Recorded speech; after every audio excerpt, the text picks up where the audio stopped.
সেদিন রান্না করেছিলাম পাঙাশ মাছ। পাঙাশ মাছগুলো কিন্তু বেশ ভালো লাগে, অনেকের কাছে কিন্তু আবার ভালো লাগে না। আমাদের বাড়িতে বেশি পাঙাশ মাছ আনে না।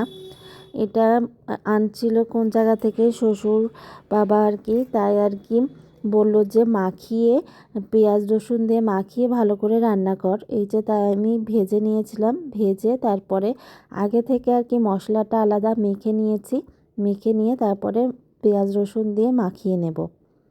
তারপরে আমি কড়াইতে একটু পেঁয়াজ ভাজা করে নিয়েছিলাম। এই পেঁয়াজ ভাজাটা আসলে ডালের পেঁয়াজের ডাল রান্না করেছিলাম, সেই পেঁয়াজ ভাজার ডালটা আর কি, সেইটা আপনাদের সাথে শেয়ার করছি। মাছটা মাখিয়ে রাখলে একরকম রান্না হয়, আর কিন্তু কষিয়ে রান্না করলে একরকম হয়, দুটো দুই রকম হয়। আপনারা খেয়াল করে দেখবেন, একই সবজি একই রেসিপি দিয়ে রান্না করছেন কিন্তু আলাদা স্বাদ লাগবে। কারণ কি বলেন তো, রেসিপিটা এক এক দিনে অন্যরকম হয়, আর আবার সবজিগুলো ছোট করে কাটলে একরকম স্বাদ, বড় করে কাটলে একরকম স্বাদ।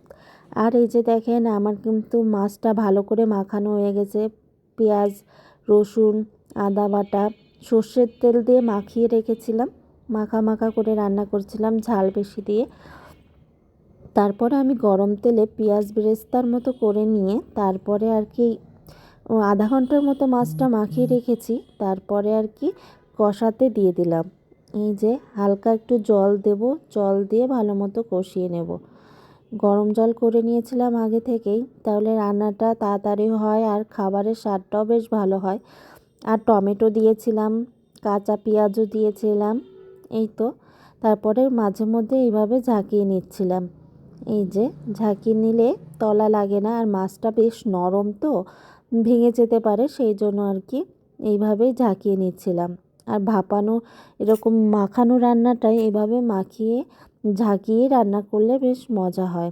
এই যে এই মাছে এমনি তো তেল আছেই, আর এই পাঙাশ মাছ থেকে তেল বের হয়েছে অনেক, আমি কি বলবো, অনেক তেল বের হয়েছে। আমিও দিয়েছিলাম অল্প পরিমাণে না, তারপরও মাছ থেকেও অনেক তেল বের হয়েছে। এই পাঙাশ মাছে অনেক তেল ছিল, আর মাছটা খেতে বেশ স্বাদ হয়েছিল, সবাই খেয়ে অনেক ভালো বলেছে।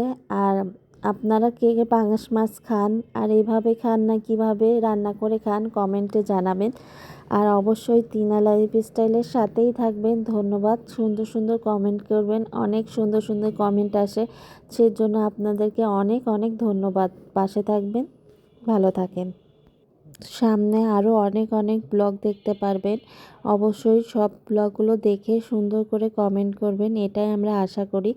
আমাদের কষ্ট তাহলে সার্থক হবে, আপনাদের সুন্দর সুন্দর কমেন্ট করলেই ভালো লাগবে।